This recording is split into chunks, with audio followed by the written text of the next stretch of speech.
So we're not even a month into the year and I have already broken my intention of having net negative yarn coming into the house in a pretty big way. Luckily I have 12 months or 11 months to try to reverse that process, but we are not off to a great start. Well, we're getting some great yarn, but not off to a great start with the intention. Anyway, let's talk about it on the other side.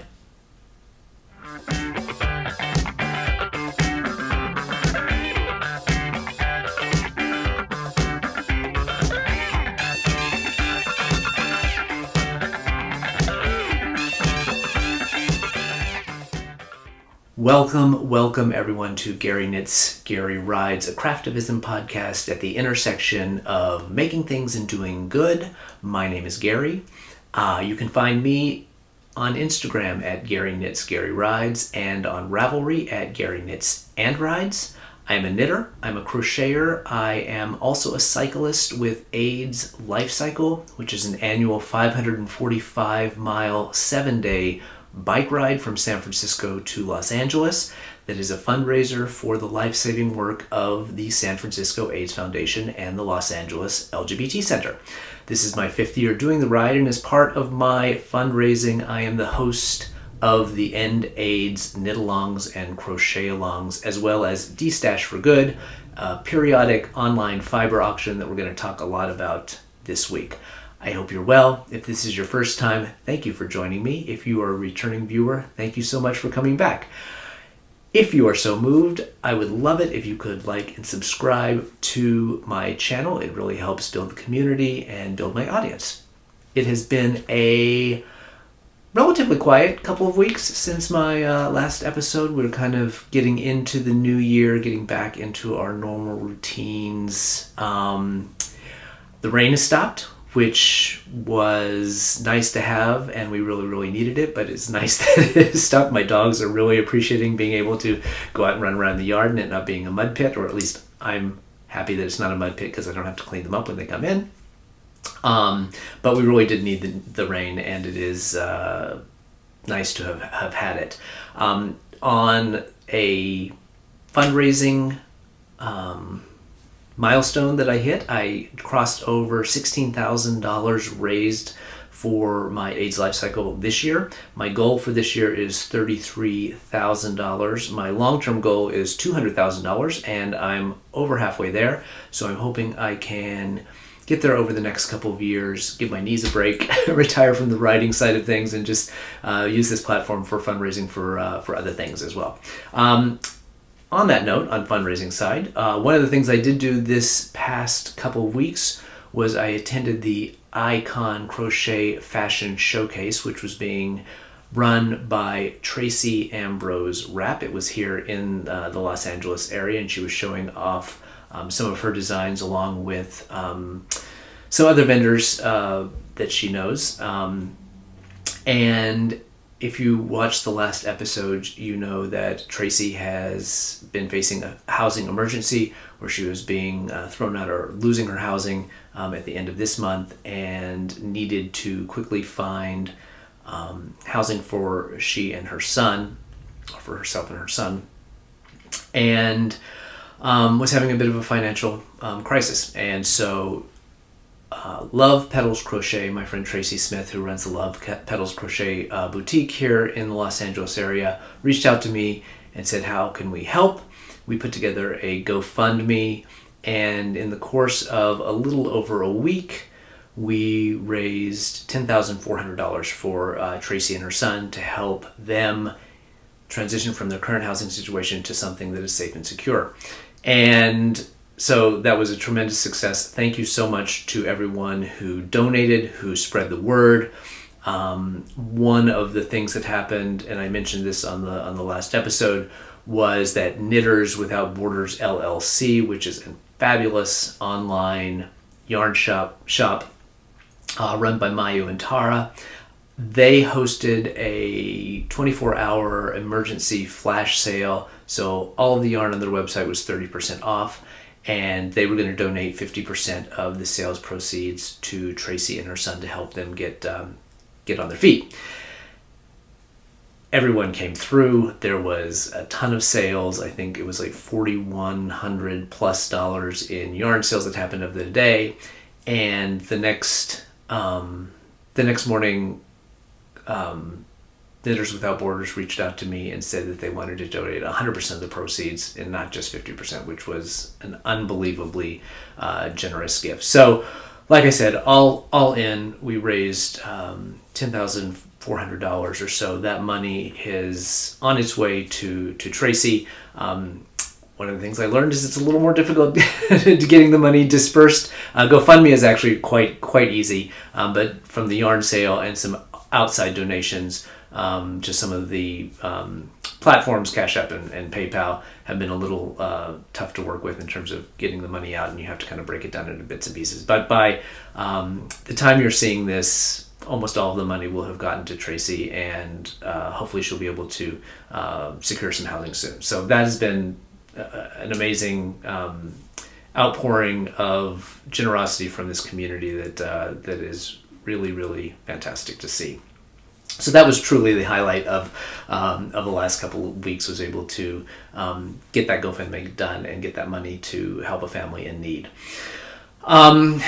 We are about at the halftime of our Knitalong and Crochet Along, the winter End AIDS Knitalongs and Crochet Alongs. We have our sock Knitalong and our shawl Knitalong, as well as our shawl Crochet Along. I guess speaking of shawls, I should tell you what I'm wearing. This is the Under the Rainbow wrap, which was a Knitalong design for last year's Pride Knitalong. It's designed by designs by Jennifer Tipton. She designed it for the Knitalong, and it is mine is done in yarns from Golden Sheep Fibers.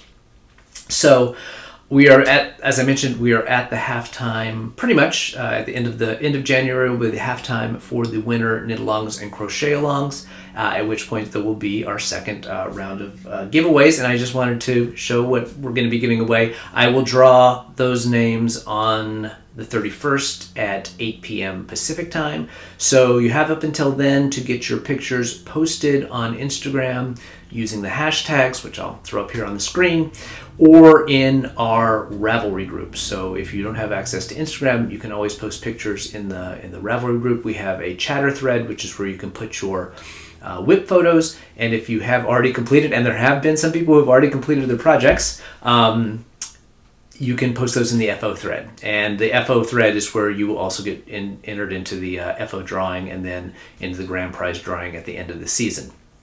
So get those photos in by 8 p.m. on the 31st, and I will draw those names. And the prizes we have for this go around, for the knitters, I have a skein of Yarnaceous Fibers. So Maggie from Yarnaceous Fibers is the designer for the reconstructed shawl pattern that we are all knitting as part of the Crochet Along, and she also dyed up the yarn set. So I have a skein of her yarn. This is on her fingering base, and it's called Jurassic Coast, as well as a pin from Claudia at Crochet Luna. Thank you, Claudia, for donating those.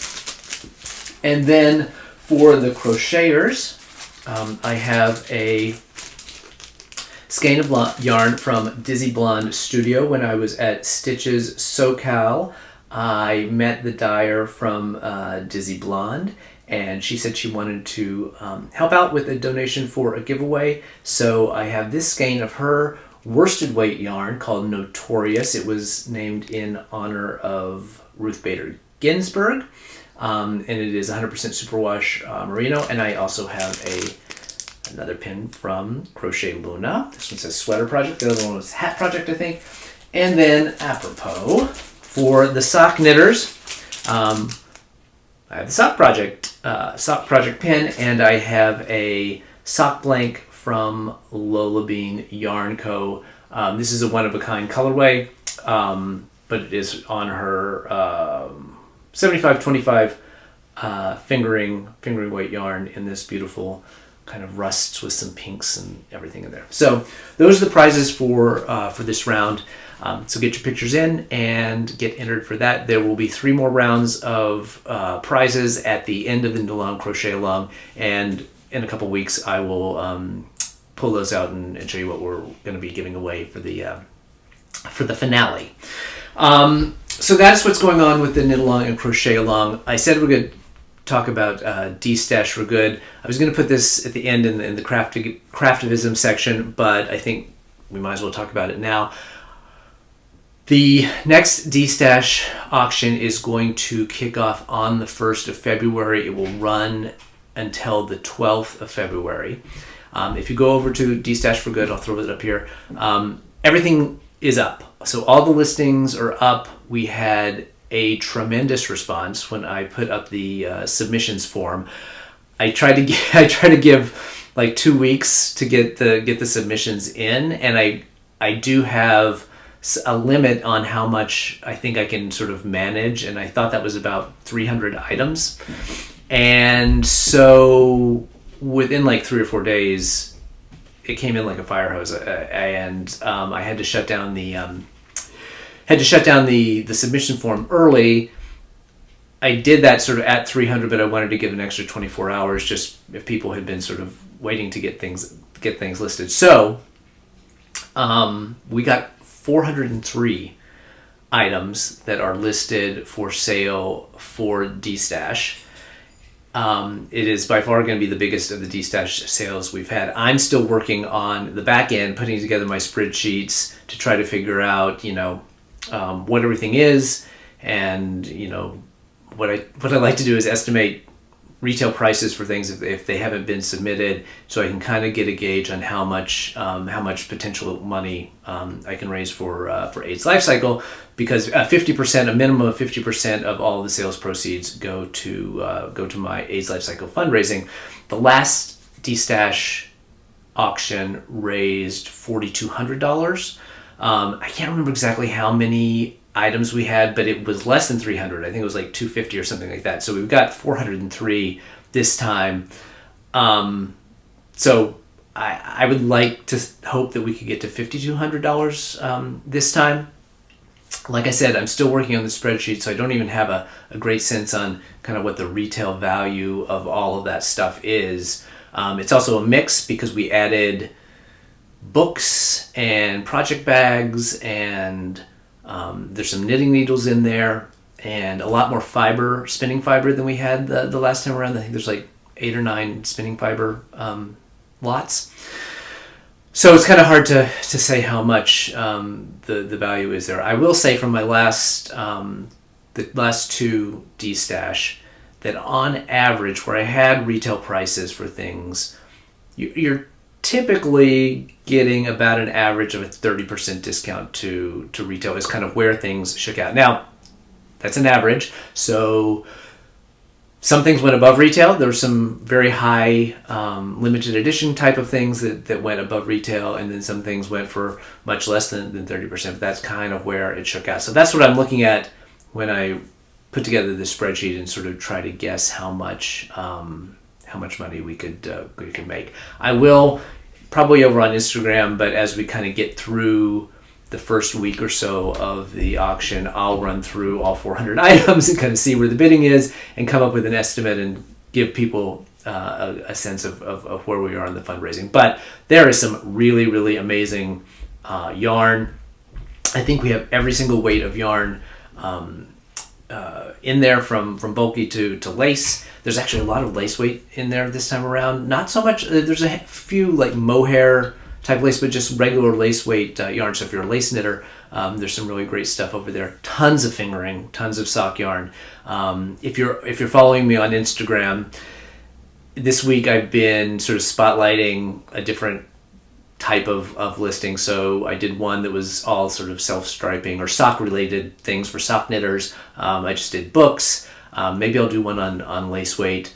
There's a fair number of what I would say are sweater quantities of yarn. So 6, 7 plus skeins or balls of yarn. So depending on the type of project you're working on, some where there are multiple skeins. And then there's some where people broke up multiple skein packs to just try to sell them individually. And that'll be interesting to see how that plays out, whether it's better to list things in groups if you have the same yarn, or to split them up and see how you maximize your sales. So it's a lot of experimentation going on, but it's a ton of fun, and it'll run, like I said, from February 1st to the 12th. So go over to DStash for Good.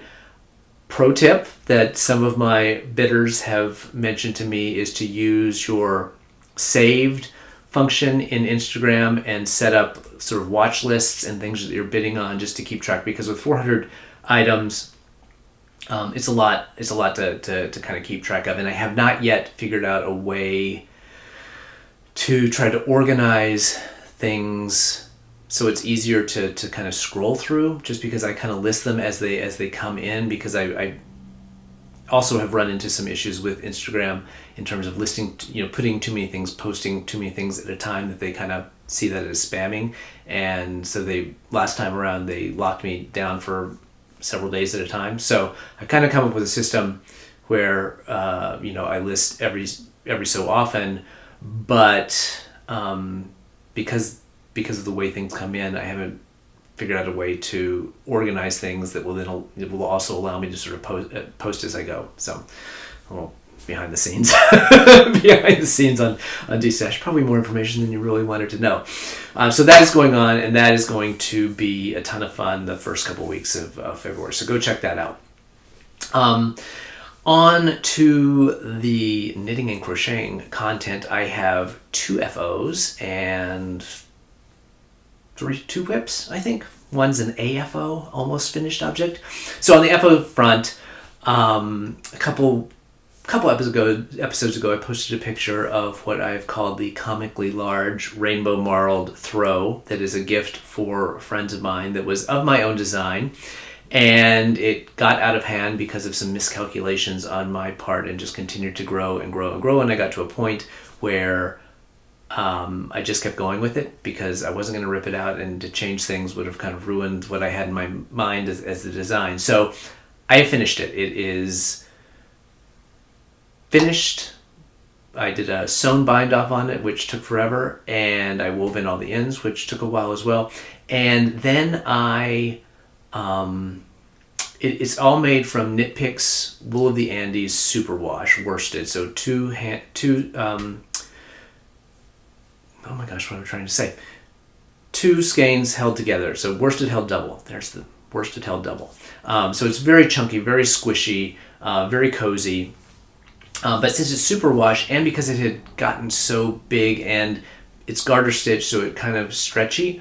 And I've had some good luck with throwing superwash hats, especially, that have gotten stretched out into the wash, and then tumbling them on low and having them kind of pull back into shape. So I thought, let's give it a shot. And it actually did a great job. It shrunk not shrunk it like it didn't felt it, but it shrunk it enough that it made it at least probably 12 to 18 inches shorter. And it is what it is. It's not exactly what I think my friend was looking for, and not exactly what I had thought I was designing. This is an advertisement for just paying someone to have a pattern, but it's a big, super cozy blanket that they can snuggle up on the couch and watch movies with. So I'm going to drop a little video in here. It's too big to bring in here and try to show you on camera, so I'll have to go into the other room and kind of show you in a separate video. So I'll drop that here. As you can see, it fully covers a queen-size bed.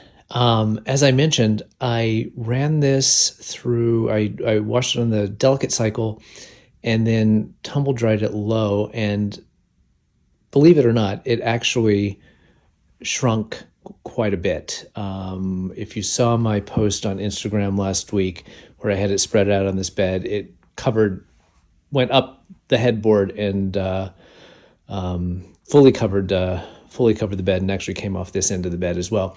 So it did shrink it or tighten it up considerably. The downside to that was that it didn't quite pill, but it created a bunch of lint. So I've had to go through and pick off the lint bits. It also, I think as part of the tightening process, some of the ends started to pop out. So I've done some trimming on that. But despite its gigantic size, which is not what I had planned and not what my friends were looking for, I'm pretty happy with the way it turned out. So it is about 7 to 8 feet long and 5 to 6 feet across. So it is pretty substantial in size. All 55,800 stitches of it. So that is the comically large rainbow marled throw that I made, again out of Knit Picks Wool of the Andes. So just some stats on on this, because I was just like, it's got so big. It is 55,800 stitches. I think it's 180. I did 180 cast on, 180 stitches, and I think the 310 rows. I was able to change things in that middle section and cut some rows out there and sort of tighten that up, because at that point I was like, this is just getting crazy. And so that was one way I was able to shrink it, but I still think it's 310 rows. It weighs 6.5 pounds, and it is 59 balls of Wool of the Andes. I think those are 50-gram balls, but it's 59 of those, and it took about 45 hours total of knitting time. So it was pretty mindless, and it actually went pretty quickly because it's worsted held double. I do not need to do another big garter stitch blanket for a while. I'm going to talk about another blanket project I have going on, but I think it's going to be just a little less mindless. It's going to take a little more concentration. So that is one of the FOs. I'm glad to have it done. It is one of 3 blanket projects that was hoping to finish this year, or at least get most of the way through. So that's a big one to get out of the way. The other thing that I finished, socks. I finished my Resolution socks. This is the pattern that we are doing for the sock knit along that is currently going on. The Resolutions and Resolutions Light. So I did the worsted weight. I did these in Always Be Kind yarn worsted, woolly worsted, I think she calls it. And this is her I Can Caramel colorway, one of the 4 colorways that Laura at Always Be Kind Yarn dyed up for the sock knit along. I am so happy with the way that these turned out. I knit them exactly according to the pattern. Very easy to follow. Loved doing the cables. Did them without a cable needle. I did these on, I love the little sort of seed stitch, seed stitch, I can't remember which one it is, on the back side. I did them, eventually did them on Magic Loop. I'd started doing the first one on 9-inch circulars because I had to go down a couple of needle sizes in gauge, and so I was able to get to a US 3, I think it was.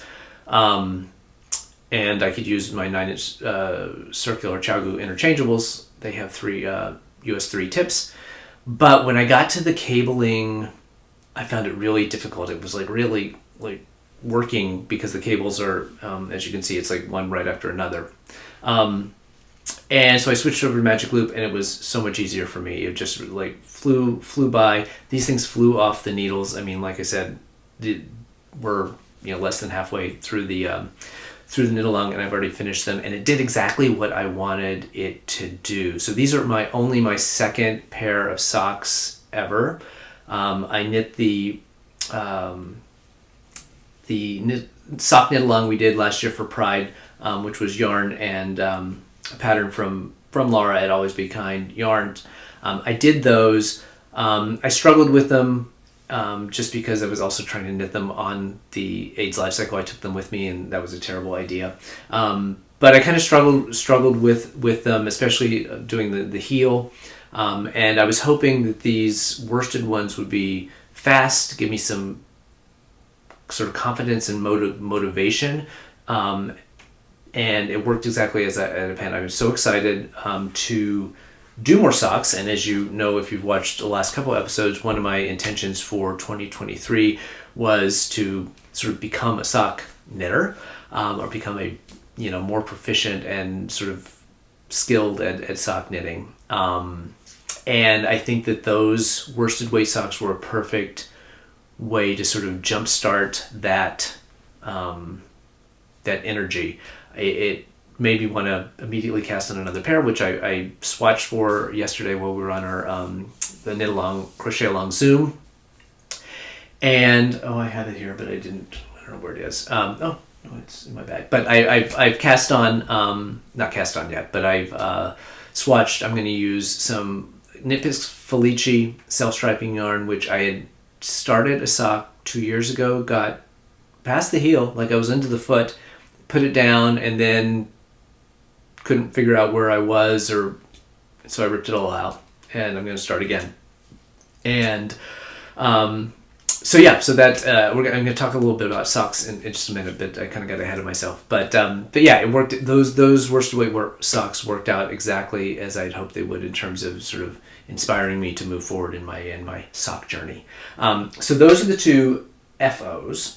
On the AFO front, so the almost finished object, living in my beautiful sister bag, is my It's Better shawl, which is the Crochet Along project.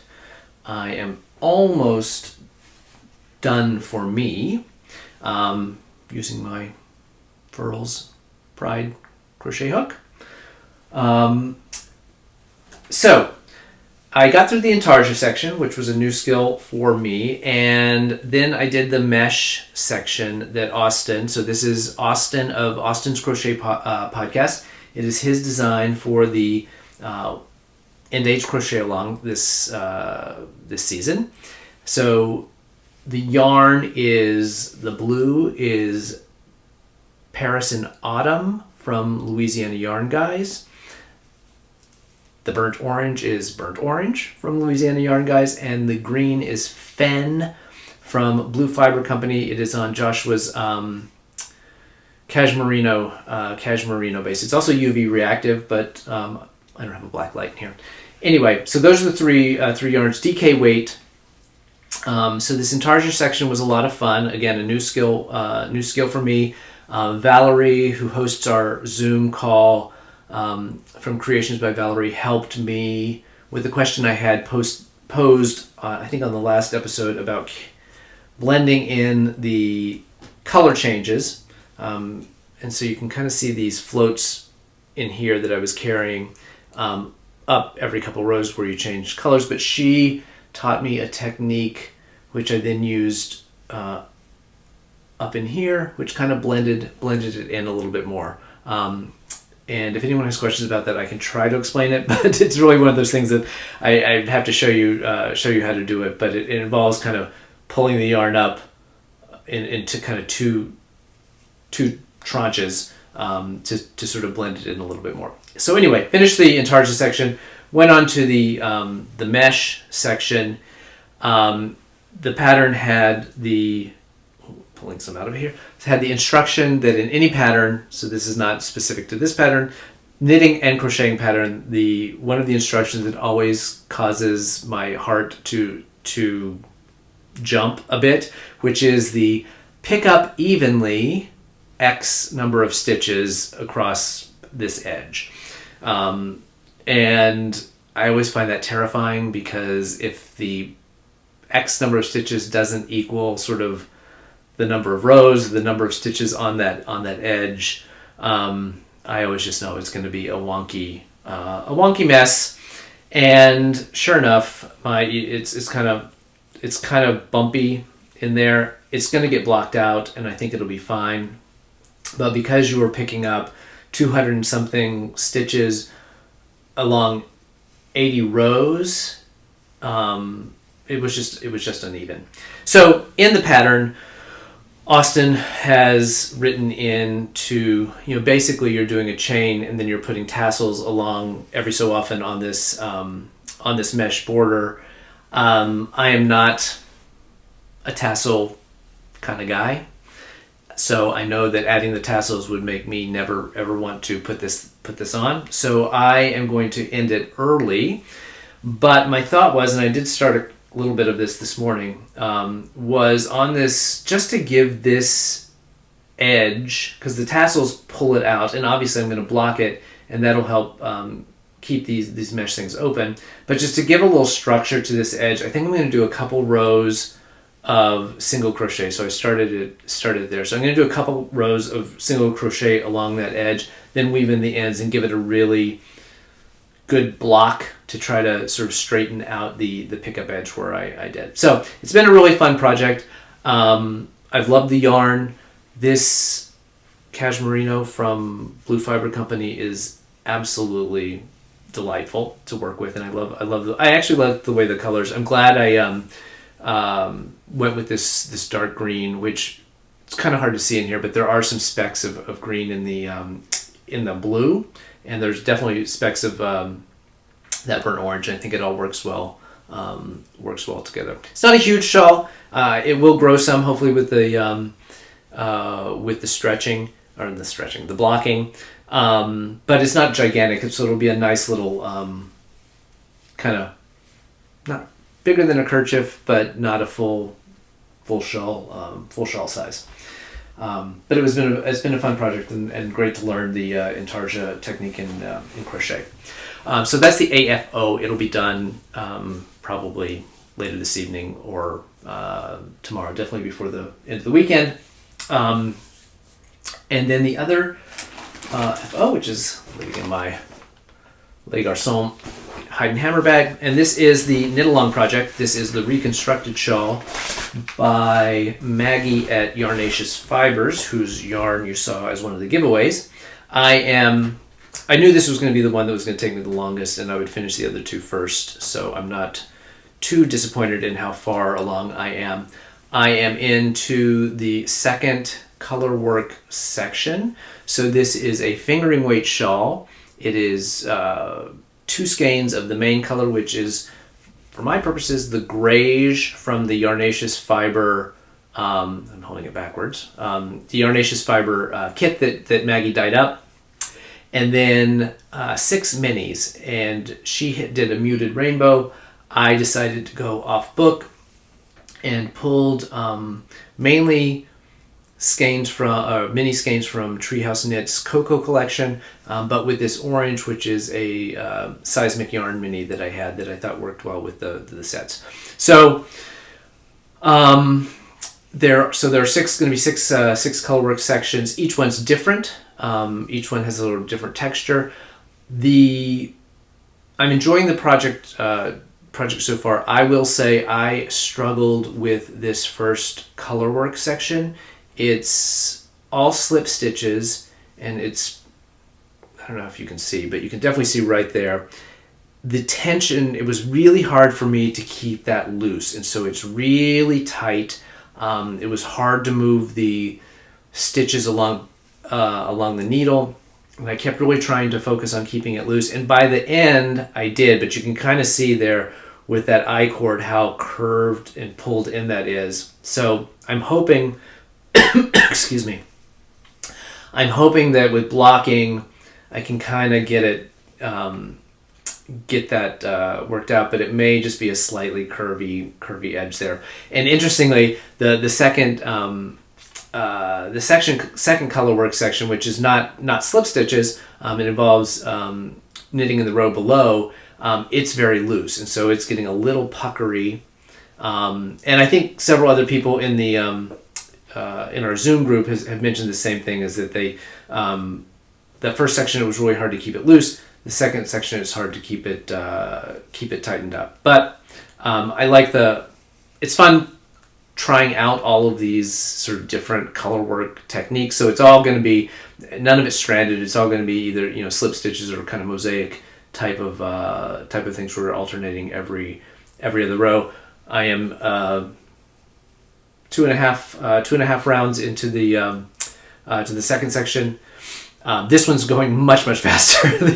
This one, because it was so tight, it just was really slow going. I also noticed that, let me show you all my mistakes. There, I slipped in front when I should have slipped in back. So I have a couple of those little blips where it's noticeable, but I am not going back to fix it. It'll just be a design element. So I'm really excited to work through the color. So it's going to kind of go orange and then into sort of some more pinky tones and ends on I think the carnation colorway, which is sort of a magenta color. So I'm loving the colors, enjoying the project, and that'll be my main focus for the next few weeks. I'm going to start a couple of things. I mentioned the socks that I have swatched for.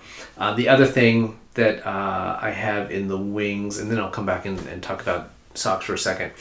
So I have a baby cardigan. It is called the Pop Baby Cardigan.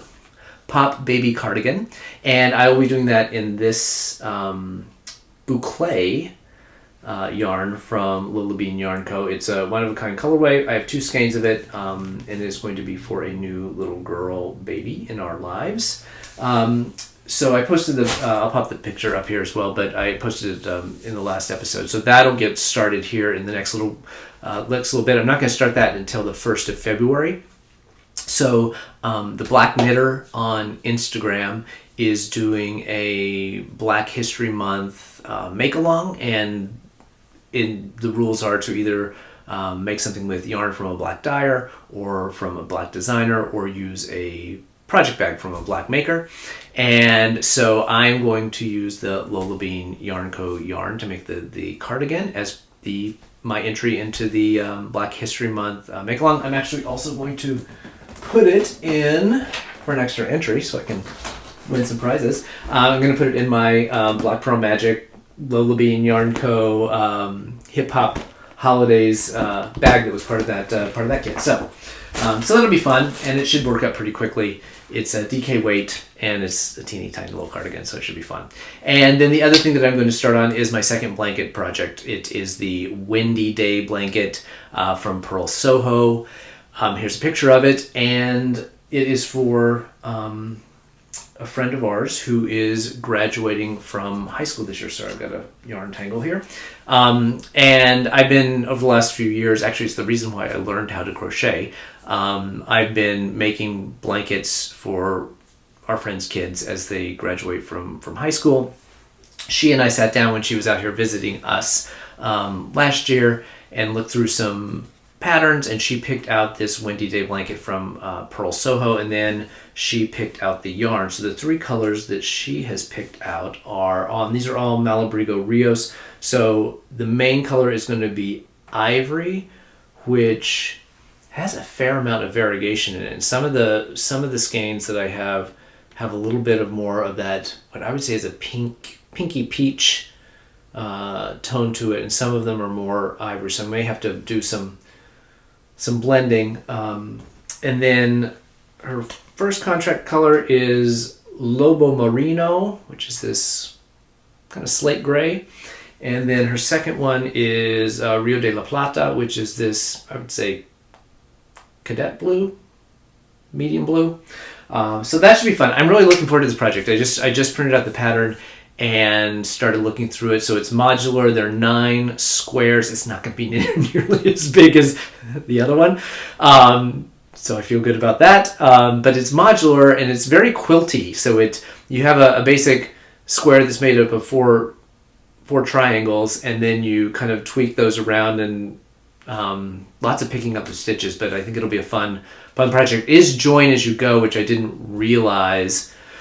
So it's not going to be as sort of portable as I was thinking it was going to be, but that's fine. I think it'll be pretty good TV knitting, because for the most part you're just going back and forth and increasing and decreasing to create the triangles.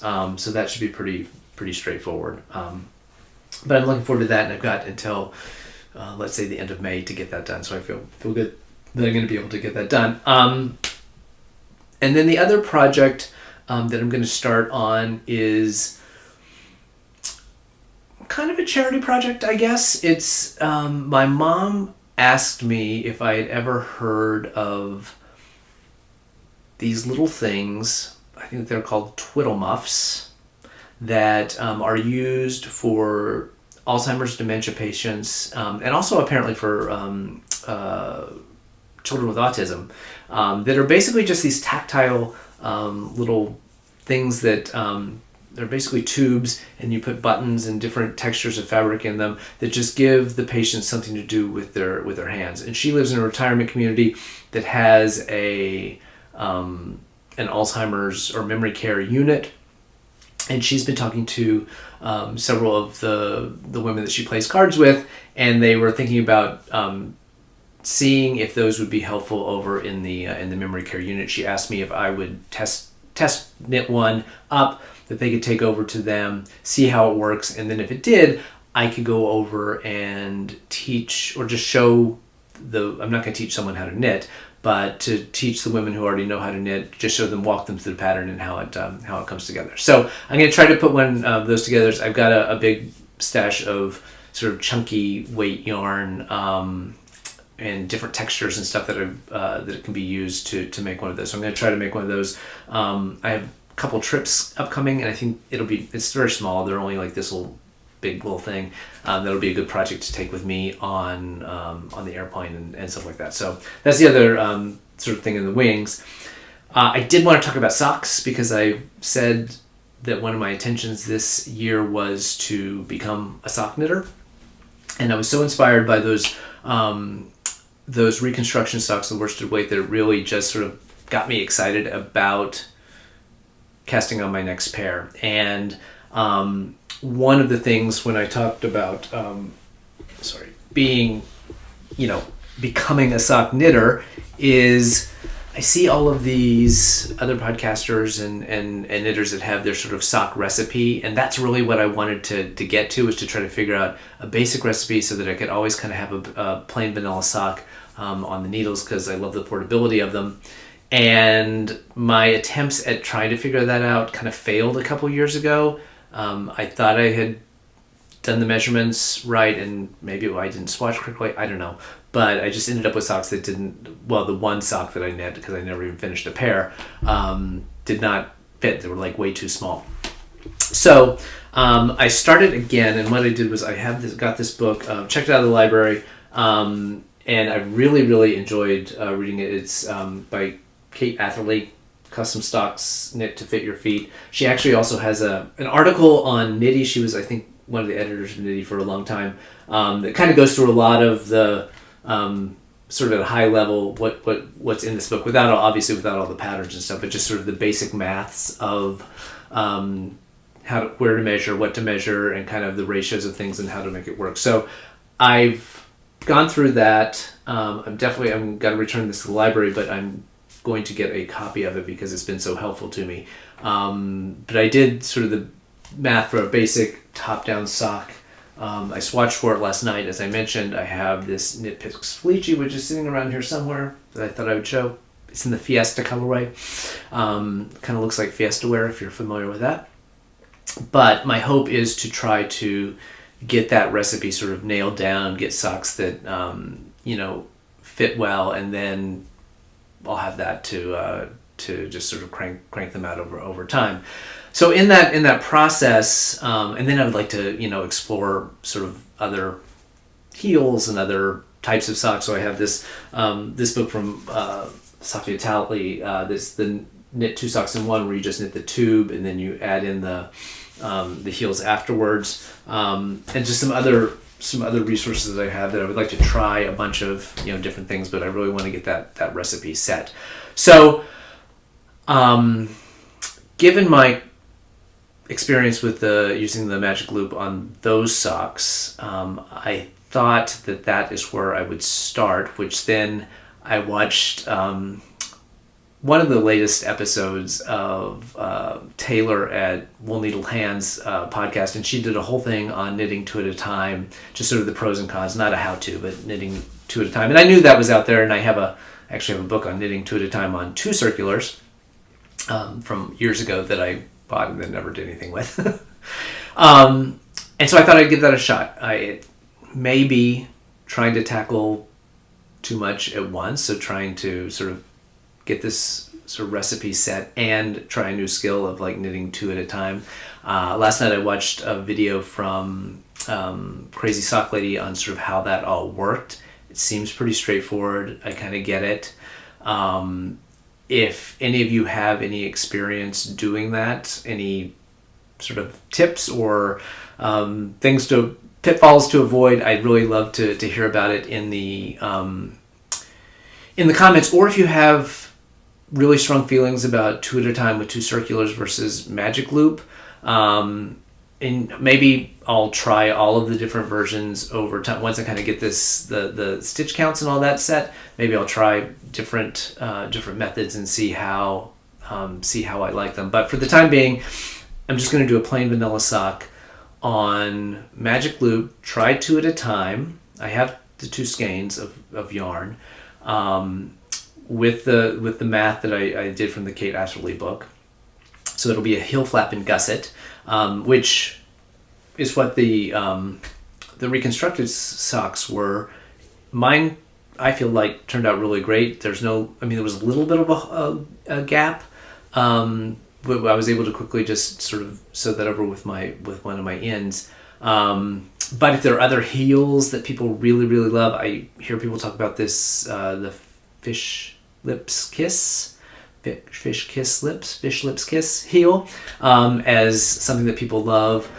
And I kind of went down a little bit of a rabbit hole in Ravelry last night, and was saving all these sock patterns into a bundle to at some point go through. But I'd love to hear what your sort of favorite sock techniques are, because I'm really excited about this next pair and trying to get into the habit of like always having a sock on the needles. So I think that was all I had to say on socks. But the first one's going to be pretty basic, but I would love some more rabbit holes to go down if anyone has any in terms of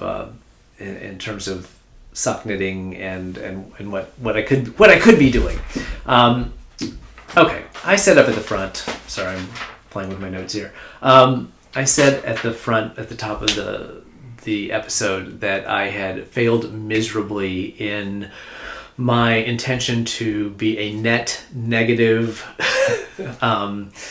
hoarder of yarn in 2023. So the goal was just to have more yarn going out through either projects being completed, or through destash, or through giving it away on the street, whatever it took, just have net negative yarn flow for the year.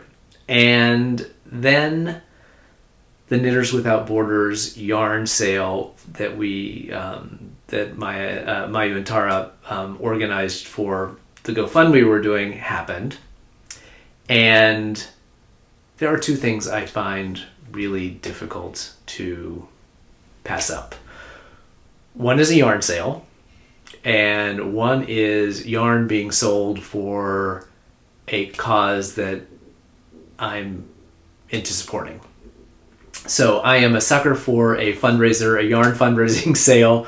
I am a sucker from a 30% off sale. And so those 2 things combined, it was, obviously it was also something that I was a part of. So I was going to support that, and it all went to a great cause. And I'm sort of joking here about it, how it's put me in a bad position in terms of my attention, but I was really, really happy to be a part of it. And Knitters Without Borders, if you have not been to her shop online, she carries amazing yarn, and a lot of what she carries are imported yarn from Japan, that is things that you do not see in your local yarn shop, things that I had never seen before in terms of retailers, either online or bricks and mortar here in the US. So it was also an opportunity for me to find some new yarn vendors. So I shopped. Now, one of the things I did, and one of the things she carries, I'll open this up, but she carries a bunch of opal sock yarn. So if you saw, I posted this on Instagram before, and this is just one bag of 6 skeins. I don't know exactly how many I have, but it was more than 2 of these. And it is opal yarn. So she carries just some regular opal yarn, but then also she carries some that Opal has done in a collaboration with a Japanese, I believe, yarn dyer, but it's called KFS. So it's Opal KFS, and they're exclusive to this. KFS is the yarn seller in Japan.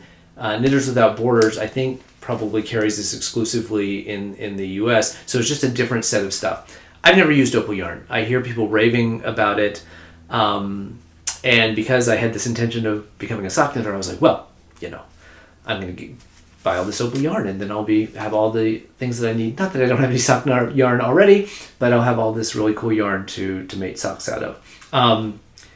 And it's really great. I mean, there's a lot of really fun colors, and they do patterns that are not just the standard stripes that you would get with like a Felici or some of the self-striping yarn.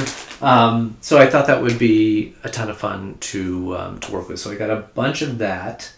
I've noticed that most of there's several different, and it's all in German and or Japanese, so it's kind of hard to tell exactly.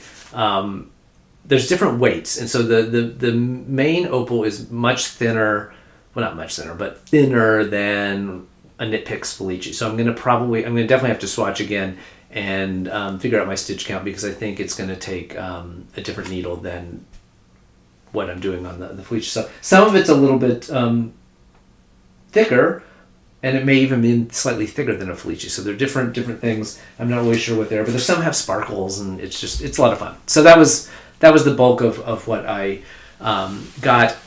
I got a ton of it. I don't know that I will end up using it all, but it may be giveaways for sock Knitalongs at some point, or it may go into a de-stash down the road once I kind of get a handle on how many socks, what my production could be. So I'm going to have to reach over here for a second. The other thing that I got that I was super excited about was I got this set of yarn from Red Stag Fiber, and I was unfamiliar. This is on their because it's a male dyer, merino yak nylon base, so like a yak sock base. And this is quite possibly the most me color palette out there. So I saw these 4 colors, I just grabbed them. I have not decided which shawl it is going to be, but it is going to be a shawl for me at some point. If you have any suggestions for a 4-color shawl, I could add a 5th color, I suppose. But if you have any ideas for a 4-color fingering weight shawl, drop them in the comments below. I'd love to check those out. I haven't decided what it's going to be. It's probably going to be, a year or more before I get around to doing these, but I just love these 4 colors together. The green is called Glass, G-L-A-S. The gray is Key, Q-U-A-Y, Key. Lock is the blue, and then Cobblestone is this other more gray. The K is more, or Key, I don't want to say K. The Key is more of a blue gray with some kind of olive speckles in it. So I love the colors, love this yarn. It's really, really pretty. Just what I needed was another another indie yarn dyer on my radar to watch out for. But I did get a couple other things, but those were sort of the highlights from that purchase. So I'm now up like in the positive territory on yarn, and so that just means I really need to become a sock knitter now to get through all that opal yarn and get myself back down to negative territory. My plan is to knit from stash for all the Knitalongs and Crochet-alongs this year. I will still buy the yarn because I want to support those the dyers that are supporting me, but I will probably use those the kits and things that I buy from those dyers as giveaways during the event. So people will have a chance to win those. So that's what's been happening on the acquisition front. There was no heart mail this week, although I hear there's something coming from someone. So maybe next time I'll have that to show. Those would be things that people donate for giveaways, and nothing for booty stash enhancement, unless some of this opal yarn ends up as a sock knit-along giveaway in a future give-along. So booty stash enhancement are things that I buy for giveaways, prizes. So that was it. Hopefully it's going to be a relatively quiet couple months on the acquisitions front, until I go to Maryland Sheep and Wool, where undoubtedly I will find something to buy. So just want to move on to Craftivism. I already talked about D-Stash for Good, which is a big thing that I wanted to bring to everyone's attention this week. Please go over and check out all of the listings. By the time I film again, we will be in the middle of the auction. All the rules on how the auction work are in an FAQ that's at the bio in D-Stash for Good, but all the bidding happens in the comments section of each item, and then at the end of the auction, the transactions are all done directly between the buyers and sellers, so I don't get involved, and then 50%, or at least 50% of the proceeds get donated to my AIDS Lifecycle fundraising. So thank you all for going over there and checking it out. Happy shopping. I hope it's fun for everyone. Two other things that came across the transom this week. One is something I've mentioned before. It's Abortion Access Front. So it's an organization that helps raise money for independent abortion clinics. They do a bunch of different sort of activism work around reproductive rights and access to abortion care. But one of the things that they have done regularly is have a sort of crafting oriented fundraiser, and like Romy Hill had donated a pattern that if you donated $10 you got a copy of her pattern a couple months ago. So they have a new one out, this one for the sewists and quilters out there. It is being offered up by the Radical Quilter, who is Rachel Wallace, and for a $10 donation to Abortion Access Front you will get a copy of her pattern. I'll pop the picture of it up here. It is the sidecar fanny pack. So $10, and then you will get access. You'll get a copy of the pattern for that cute little fanny pack. So if you are a sewer and interested in doing that, it's a great cause to help out.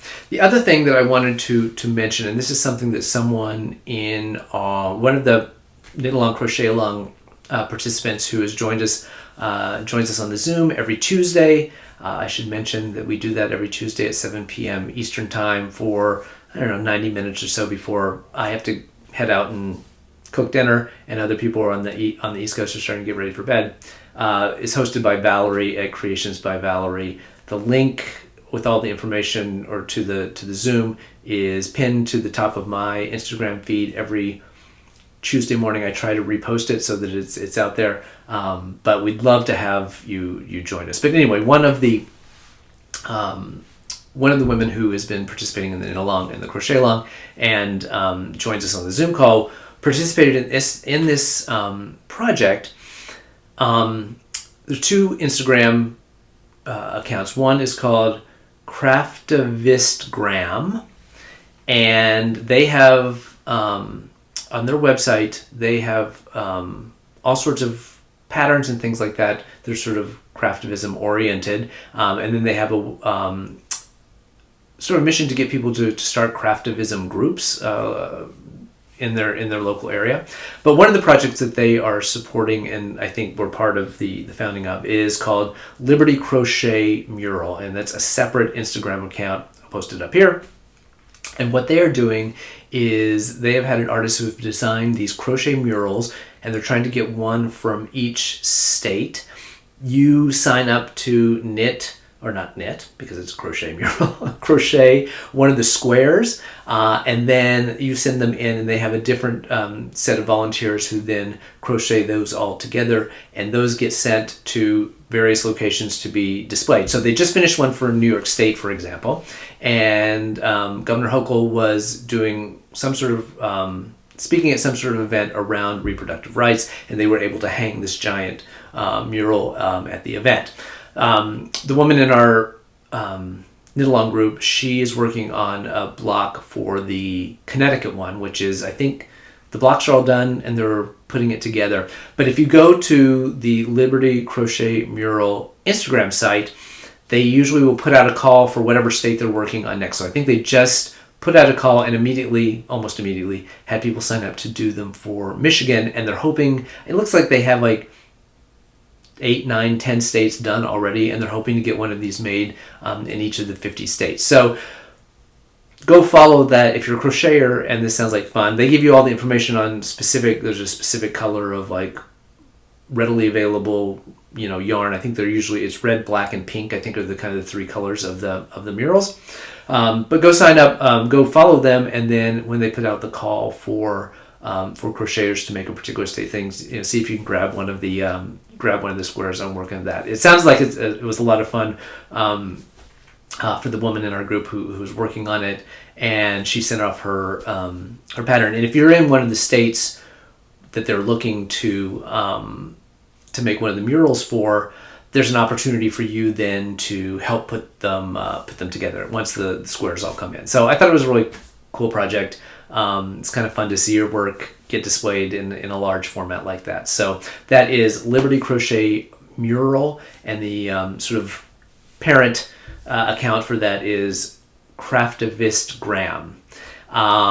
So those are some ideas that we can take our love of crafting and try to have some fun and do something good with that. So I hope you have a fantastic rest of your week and the next couple of weeks. I hope it is warming up a little bit maybe for you wherever you are. Got probably a month or so more of the really cold weather for some of you, but I hope you're cozy and working on something warm. Have a great couple of weeks. I will talk to you soon. Thanks so much.